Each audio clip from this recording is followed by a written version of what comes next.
주택은 인간의 삶을 담은 그릇이라고 말합니다. 저마다 취향이 다르고 형편과 재정 상황 등을 고려해 신중하게 주거 공간을 선택하죠. 그러나 새집도 잠시. 주택이 20년 전후가 되면 여기저기 파손되고 하자 보수에 한기가 오면서 결국 새로 지어야 하는 상황이 벌어지는데요. 나라별 주택 평균 수명을 보면 영국이 140년, 우리나라가 20년으로 최대 7배 차이가 나는 것으로 조사됐고요. 100년을 훌쩍 넘은 선진국에 비해 턱없이 짧은 수명을 가지고 있는 실정입니다. 그렇다면 유독 우리나라 주택 수명이 이렇게 짧은 이유는 무엇일까요? 일반적으로 콘크리트의 수명 자체는 100년을 충분히 갈 수가 있습니다. 그런데 우리나라의 설계 기법이 콘크리트 속에 혹은 온돌층 속에 수명이 짧은 설비를 매설을 하게 되는 거죠.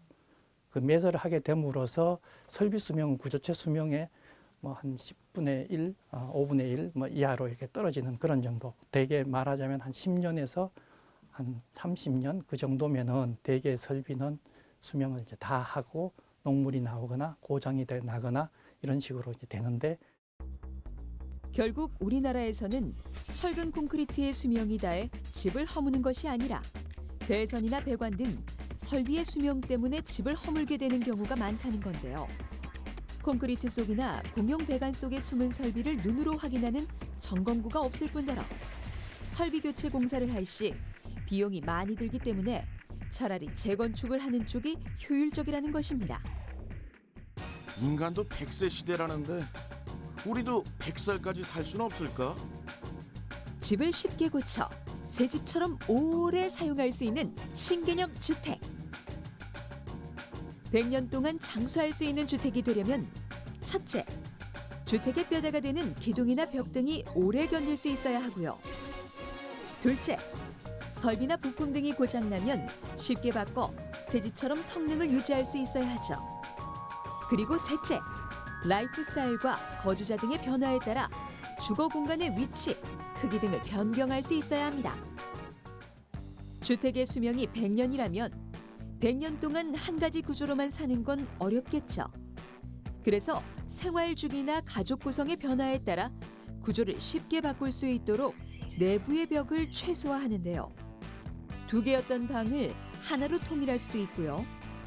패널 칸막이 벽체를 이동해 방의 크기를 키우거나 위치를 바꿀 수도, 또한 부엌과 화장실도 어느 곳으로든 이동해 사용할 수 있습니다. 바닥에 배관 시설이 설치되어 있는 일반 공동주택과는 달리 장수명 주택은 배관 시설이 벽에 들어가 있어 내 집에서 바로 수리가 가능하며 더불어 배관 누수로 인한 이웃 간의 갈등까지 해결할 수 있어 현대인들에게 유용한 주거 공간이 되지 않을까 싶습니다. 알록달록 블록을 쌓아 올려 성도 짓고 빌딩도 올리는 레고. 이처럼 블록을 여러 개 쌓아 올려 구조물을 만드는 기술을 모듈러 건축이라고 합니다.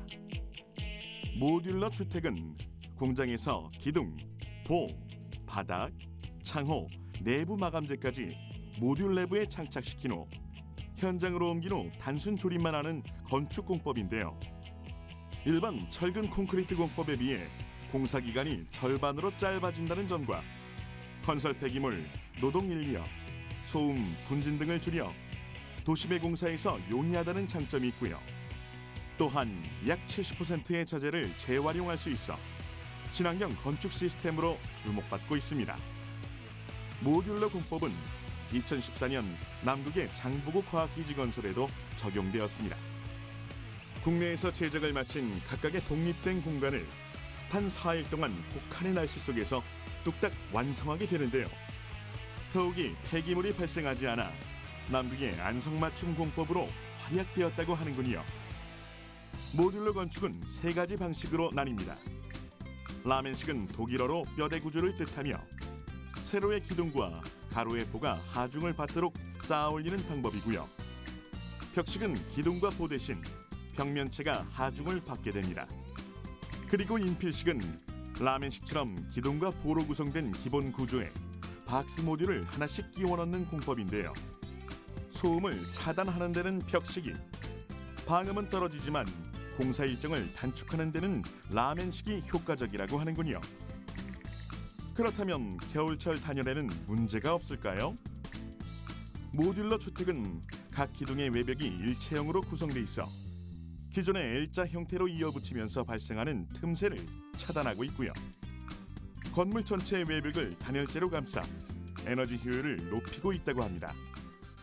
공사 기간은 짧아지고 안전과 성능에도 큰 차이가 없으면서 건축비는 저렴해진 모듈러 주택. 치솟는 집값과 전세난 속에서 실용적이고 개성 있는 내 집 마련의 돌파구가 되었으면 좋겠네요. 예, 인건비가 굉장히 비싸지기 때문에 그 인건비를 저감할 수 있는 방법은 이 공장 산업이라든가 제조 산업 기반 하에 이러한 모듈러 공법과 같은 산업이 육성돼야 될 필요가 있다는 것이죠. 기존의 고정관념을 버리고 변화를 꾀하고 있는 건축의 새바람. 주택도 시대의 변화나 라이프 스타일에 맞춰 똑똑하게 선택할 필요가 있습니다.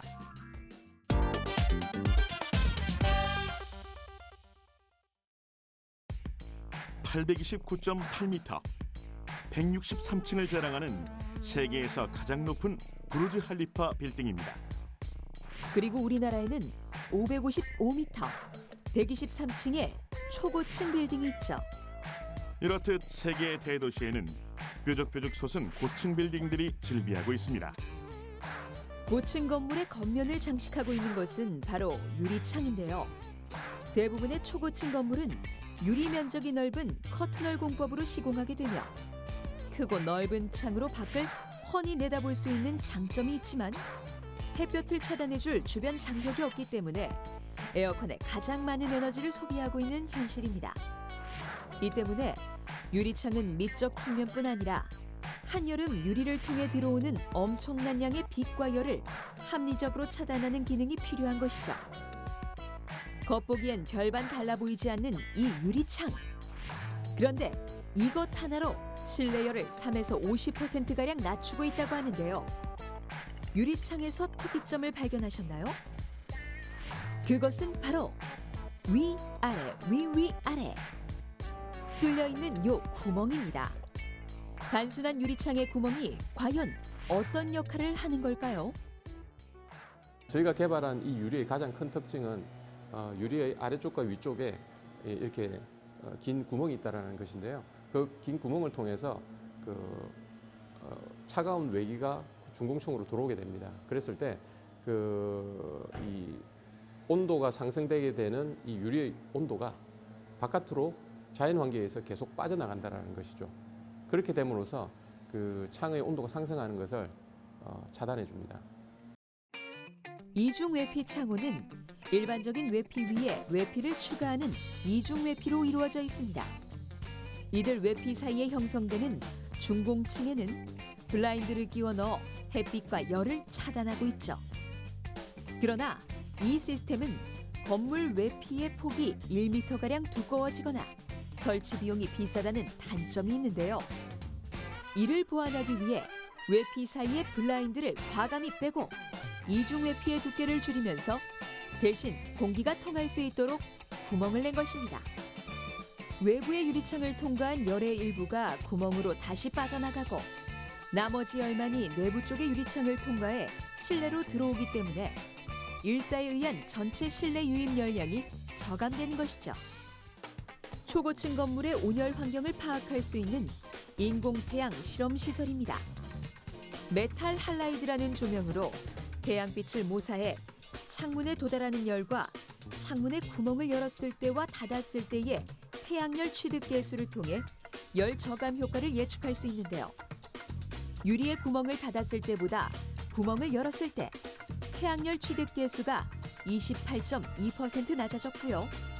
이러한 수치는 다양한 유리 사양에 따라 차이가 나기 때문에 건물의 디자인과 목적에 맞게 구성할 수 있다고 합니다.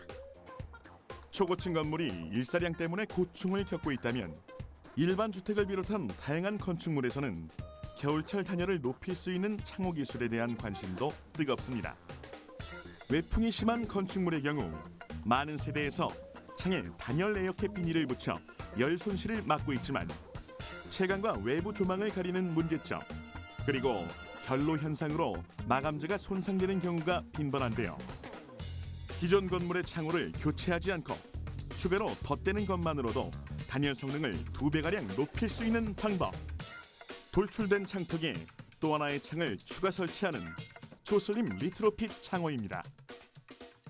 우리나라에서 가장 많이 사용하는 창이 그 미석이 창인데, 미석이 창은 이 창짝을 넣었다 뺐다 해야 되기 때문에 거기에 그 틈새 바람이 이제 발생을 하는 단점을 갖고 있습니다. 그래서 그러한 틈새 바람을 아주 그 기밀하게 할 수 있는 그런 장치가 이 안에 녹아져 들어가 있어서 고기밀 단열창으로 설치가 가능하다라는 부분이 기술적인 특징이라고 볼 수 있습니다. 리트로핏 창호 시스템은 현장의 상황에 맞게 맞춤형으로 설치할 수 있습니다. 창에 약간의 공간이 있을 때는 기존의 창을 보완하는 개념으로 덧창을 통째로 추가할 수 있고요. 창틀만을 추가하거나 유리만 덧대는 방식, 그리고 창틀은 그대로 이용하고 유리만 교환하는 방식 등 3가지로 구분됩니다. 창의 개폐도 미석이부터 여다지, 윈여다지까지 다양한 타입으로 구성이 가능하고요. 만약 여름철 창으로 들어오는 일사량이 걱정이라면 덧창을 시공하면서 그 사이에 블라인드를 끼워 넣으면 태양열을 차단하는 부가 기능도 추가할 수 있다고 하는군요. 현재 리트로핏 윈도우는 공공기관, 주상복합 건물, 아파트 등 전국에 300여 곳 이상에 설치되어 그 효과를 검증받고 있는데요. 특히 겨울철 난방이 적절히 이루어지지 않는 주상복합 건축물 등에서 에너지 비용이 25%가량 절감되었다고 합니다. 또한 창이 하나 더 생겼으니 소음 차단 효과는 덤이고요. 창을 교체하는 것이 아니니 자원도 절약할 수 있고 교체 비용의 3분의 2 정도로 설치가 가능하기 때문에 경제적으로도 유리한 셈입니다.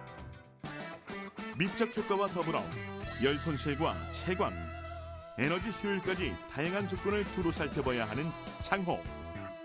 창문으로 바깥 풍경만 내다보았다면 한 번쯤은 창문 자체를 살펴보는 건 어떨까요?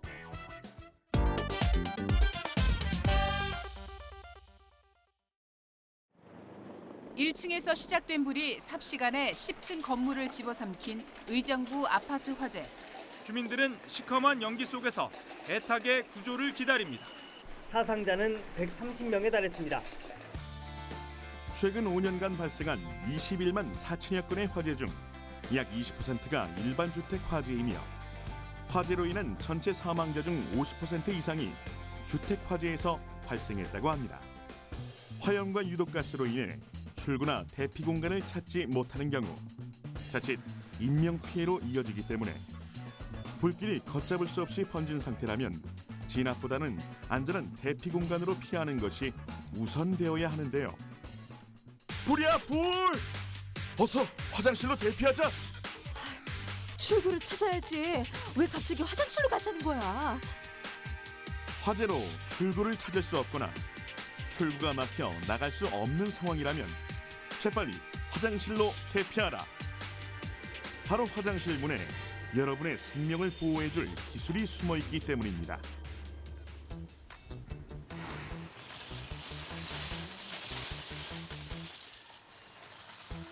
이처럼 문에 물을 계속 흘려주면 수막을 형성해 화장실 문이 타지 않고 문의 틈새를 막아 유독가스 침입을 차단하는 원리인데요.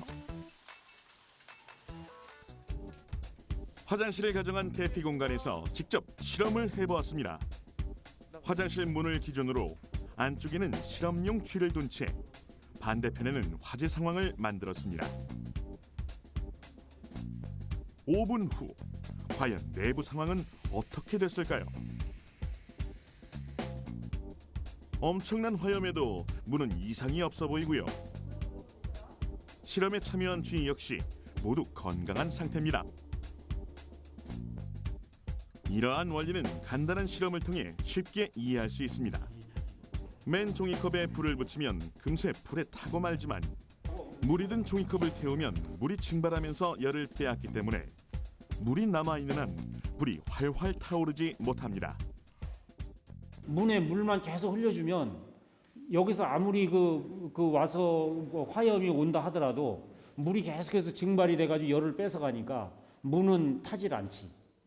그냥 그대로 불을 막아주는 역할을 하는 거지. 또한 공기는 압력이 높은 곳에서 낮은 곳으로 이동하는 성질이 있습니다.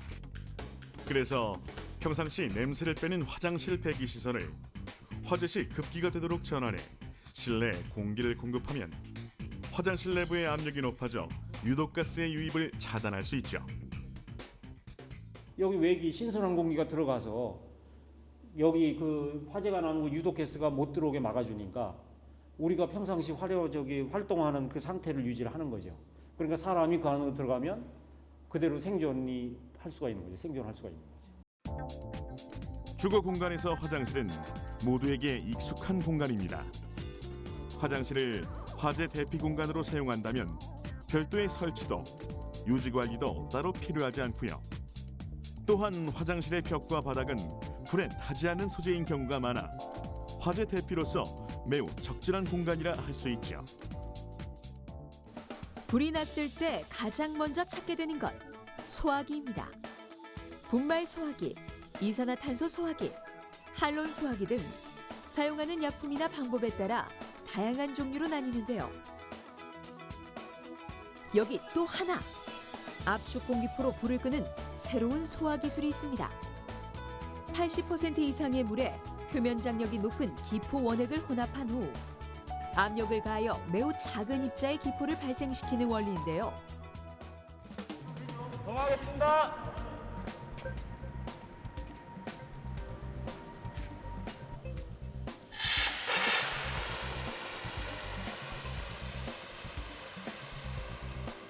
화재 발생 지점에 분사하게 되면 기포의 빠른 냉각과 표면을 완전히 덮어 산소를 차단하는 효과로 작은 불씨까지 진압할 수 있다고 합니다. 이러한 소화 기술은 주거뿐 아니라 열차나 지하도로 등 폐쇄된 공간에서도 효율적이라고 하는군요.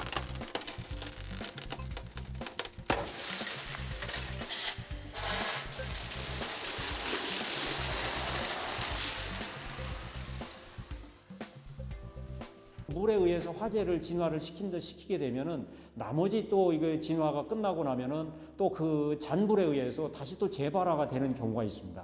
그렇지만 이 압축포 같은 경우는 완전히 공기를 차단하는 이러한 그 기능이 있기 때문에 재발화에 이러한 위험성이 없는 그런 특성이 있다고 볼 수도 있습니다.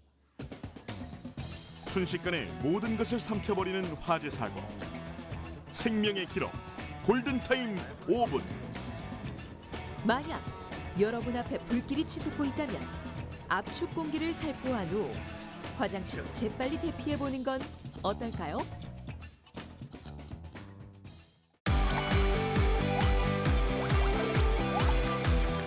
톡 쏘는 과학. 사이다.